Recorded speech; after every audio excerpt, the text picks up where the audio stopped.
25 Facts You Probably Didn't Know About Jeezy. Just over a decade ago, Jeezy revamped his music career. He dropped his previous stage name, fashioned himself the Snowman, and dropped a mixtape called Trap or Die that had the city of Atlanta buzzing. Shortly thereafter, the MC released his major label debut, Let's Get It, Thug Motivation 101, in 2005. The album was ripe with tips on street etiquette, plentiful ad-libs, and a healthy serving of wit between bars. Jeezy had found his place, setting the tone for the trap rap subgenre alongside T.I., who was doing the same at the time. Since 2005, Jeezy has dropped the young from his name, highlighting the fact that he's grown in a variety of ways. At his start, he founded the imprint Corporate Thugz Entertainment, which proved he was more of a businessman than a corner boy on the block. As a matter of fact, Jeezy has taken on a whole other tone with the release of his 8th studio LP, Church in These Streets. Going by the name Pastor Young, the rapper has notably made a significant change in his way of thinking since making the Dope Boys Go Crazy 10 years ago. As much as he's been in the spotlight, there may still be some facts that you don't know about the CTE CEO. The Boombox has compiled a list of lesser-known details about his life. Here are 25 facts you probably didn't know about Jeezy. Number 1. In 2011, Jeezy dropped a documentary about his life titled A Hustle is Ambition, which was narrated by one of Hollywood's biggest stars, Samuel L. Jackson. Number 2. The rapper grew up much faster than most since he sold drugs in his prepubescent years. In the film, Jeezy admits to peddling drugs as early as age 11. Number 3. A number of quiet facts popped up in A Hustle is Ambition, including Jeezy's struggles with polyps, before his throat surgery in 2005, and Bell's palsy in the years previous to the documentary's release. Number 4. Jeezy gives Beyoncé credit for putting him on to Jill Scott. In 2011, the rapper told the Boombox that it happened while he was poolside with Bey and her crew in Vegas. The chanteuse was incredulous. I knew about Jill Scott, but one day I was chilling in Vegas with Beyoncé and all them, by the pool. She was playing all these songs and I was like, who the F is that? And she was like, you don't know about Jill Scott?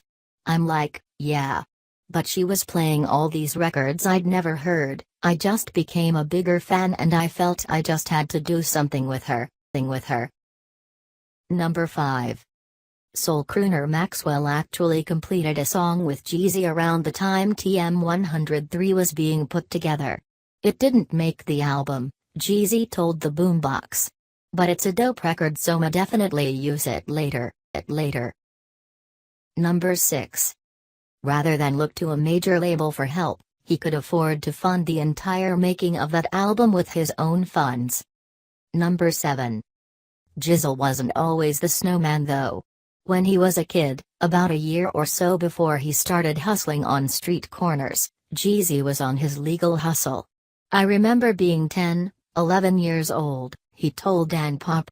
I was asking the older ladies, in my neighborhood, if I could cut their grass. It went from that to me standing on the corner by their house. They would come out and give me food, or Sundays, I could go eat at their house then go back to the block. Number 8. He also held down a second job as a youngin'. The Church in These Streets creator revealed to Pop that he used to go throw watermelons with his uncle during Georgia summers. You could get bit by snakes, anything, out in those big-ass fields, throwing watermelons. And whatever the load is for that day, he may give me $20, $30. After that week, I might have $100, but $100 in ones with a 20 on top, and I would be fooling my friends with it. Number 9. When Jeezy's camp ran into Rick Ross' crew at the 2012 Bet Hip Hop Awards in Atlanta, the MC told Big Boy's Neighborhood that it was actually his first time ever seeing Rose face to face. Then their respective teams ended up getting into it. A few years later, the two squashed their beef and dropped their collaborative effort, War Ready. Number 10. During that same interview with the LA radio jock, he said that Gucci Mane, despite all of their perceived drama, has called his team on a couple of occasions wanting the Hawkinsville, George native to do feature verses. It's crazy because when you don't get on songs, this is what happens. I just told him that I thought it wasn't a good idea. Number 11. Big Boy later asked Jeezy a hypothetical question about floating across the ocean on a raft. Big inquired, if Wiz, Khalifa, and T.I. were in the water drowning and you could only save one of them, who would it be? Jeezy said that he would jump in himself and save them both. When Big asked, who then, would take care of his son? The rapper quickly replied, Tip got me. Then, and Wiz gon' make sure he cool. Number 12. Hip Hop DX spoke with David Ka of Motion Family, a three-man video production team that has been commissioned to document Jeezy's life over the past few years. Ka said that Jeezy's recent change in content was especially noticeable during the Mike Brown protests in Ferguson over a year ago. Number 13. Did you know that Rich Homie Quan's Rich line of t-shirts were distributed through Jeezy's 8732 clothing company? Well, they were. Number 14. Luckily, the younger generation of MCs can have some faith in the OGs. At the shoot for YG's My Hitta, long before it was a smash hit, Rich Homie Quan told The Drop, YG is like a brother. Even though we just met a few weeks ago, I could tell he's a good dude. When Jeezy linked us together it was like Murder She Wrote. Number 15. Fashion cues run in the family. When Jeezy's son graduated high school, he went straight to college. Now he's enrolled at a prestigious fashion institute. Number 16. Jeezy told Angie Martinez that he was in France when President Obama shouted him out at the congressional dinner. Last term I played Al Green, this term I'm playing Young Jeezy. Jeezy says that his phone was blowing up the night it aired. Number 17. In a live Twitter Q&A hosted by Bill Burr in 2014, a fan asked Jeezy to name his favorite Tupac album. He replied that it was McCavely. Number 18. Tupac is one of Jeezy's biggest musical inspirations, along with UGK and 8 Ball and MJG. Number 19. In that same live Q&A, another fan asked Jeezy if he'd ever partake in reality TV and he responded, absolutely not. My private life is all I have. Plus my S is too real. Number 20. Although UGK was one of Jeezy's favorite hip-hop acts growing up, he found himself caught up in Pimp C's wrath back in 2007. The Texas rap pioneer called up Atlanta's Hot 107.9 and went on a rant that caught everyone in A-Town hip-hop off guard. Especially Jeezy. Pimp said, "Moth, talking about they've got kilos for $17,500. Bitch, ain't no kilos for $17,500 up there, and you know what I'm talking about. Come to Houston and get the work and pop it cause we're right there by San Antonio and we're going down there and getting the work. And guess what, man? All y'all is talking about selling dope. If y'all was some D boys, guess what, man? I don't believe you no more cause I'm seeing you in button-up shirts getting cute and pretty trying to look sexy. And I ain't gotta say your name. Play with me and I'll expose the that was wearing backpacks with their pant leg rolled up back then in Atlanta when me and Big Meech, one of Jeezy's closest associates when he debuted, used to be off in the club kicking it buying each other champagne. Number 21. After Pimp C's on-air scolding, Jeezy was one of a few artists to respond. He told rapmusic.com, if he ain't referring to me he ain't referring to me but first of all I'm 100, I'm a real street north and I ain't gotta stress that. And nor will I get myself or anybody in my circle indicted to prove nothing to no end, but at the end of the day that what it is and that's what I'm standing on. He been gone 6 years, he don't know what's been going on in these streets. And to be honest with you, nobody ain't got to go shop over that way anyway.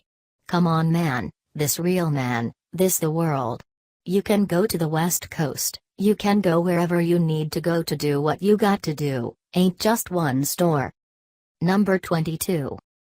A few months later it was too late for the two to make amends publicly, although they were able to speak privately. Pimp C was found dead from an overdose in December 2007. The next year, Jeezy laid the beef to rest publicly in half a bar on My President. It's all love bun, I'm forgiving you Pimp C. He performed the song at the 2008 Ozone Awards in Houston. I had to bring out bun and get everything straight, Jeezy told MTV backstage. We took a Gatorade break and got everything straight. We can agree to disagree, but it's a love. He continued to explain the song. I took a verse off My President, where I shouted out the whole NO, shouted out Soulja Slim, Pimp C, BG, Bun, I summed everything up. Everybody thought, the situation with me and Pimp, was something else. But it really wasn't that. Before Pimp C passed, he reached out to me and everything was good. I wanted the world to know that. Rest in peace, homie. Number 23. The beat for Go Crazy just sort of fell into Jeezy's lap. He'd actually heard one of his best friends on the track before he had the opportunity to use it for himself. He told Vice, the Go Crazy record came about when I was listening to a T.I. mixtape and I heard him freestyling over the beat. Don Cannon had did the beat and he was a good friend of mine, so I hit Don Cannon like, yo, I need a beat like you gave Tip on this song, and he was like, Tip don't even want the beat. You can have it. Number 24. In that same interview, Jeezy said that his Snowman tees were way more widespread than even he figured they'd go. By the way, he revealed to Vice, I saw those shirts being sold in Harlem. In Harlem, man.